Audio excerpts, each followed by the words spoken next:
Tastes evoke memories as music or sights and sounds, smells.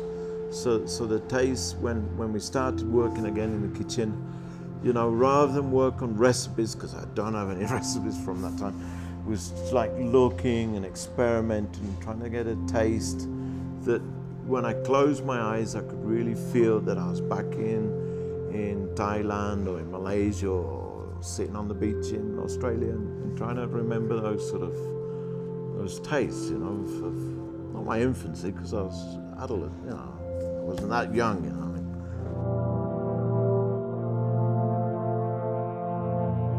It's creative with a base, you know. It's like building up foundations. You know, you work on flavor bases, then the product comes in, then I start to imagine how the plate would look at the end.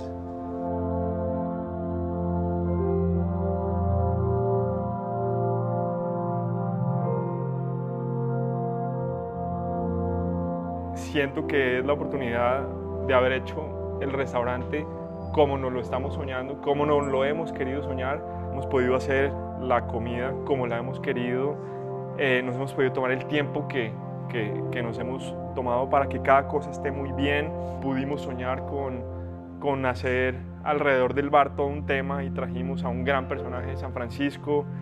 El local que escogimos, pues creo que no hay ningún local o ningún espacio que me hubiera gustado más.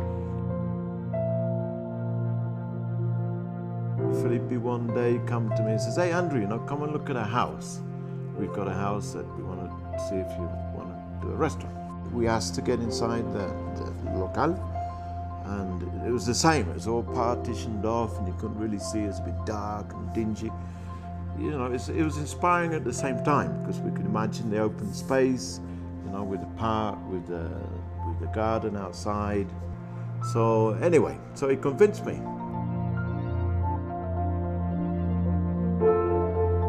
El raw bar tiene una particularidad grande, y es que es la interpretación que Andrew quiso hacer de un raw bar. It's an inspired raw bar. It's not a real typical American raw bar. So I started to sort of play with the idea of splitting the raw bar into 3 sections of raw food, smoked and cured.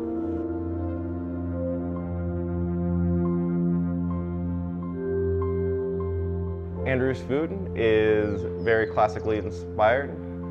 He's not trying to go off the wall with crazy ingredients. It's tried and true combinations.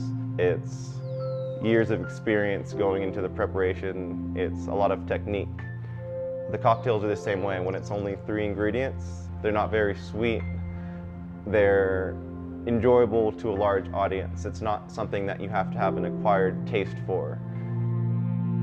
Each cocktail that I give to a guest, I want to feel like a miniature vacation. It might be a light citrusy cocktail and they picture they're out on the beach feeling the cool breeze come in. Whatever it is to that particular guest, it should be a moment of escape. The problem of not repeating yourself is always a challenge. I'm relying on a young chef, Eric, that's gonna like challenge me in that sense, you know. It's like he's there to sort of say, "Hey Andrew, you've done that. That's your taste. Why don't you let me play with it a little bit and change it?"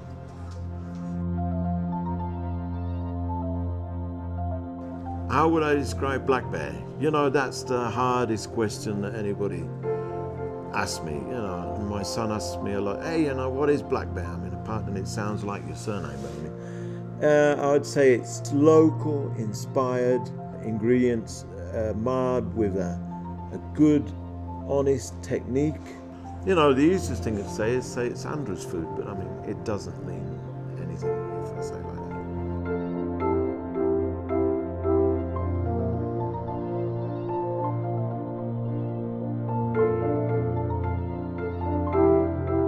It's a wonderful feeling, you know, when you really see something working, you can sort of step back and say, you know, wow, you know, from the whole idea, you know, and through the time, and see something that really does work.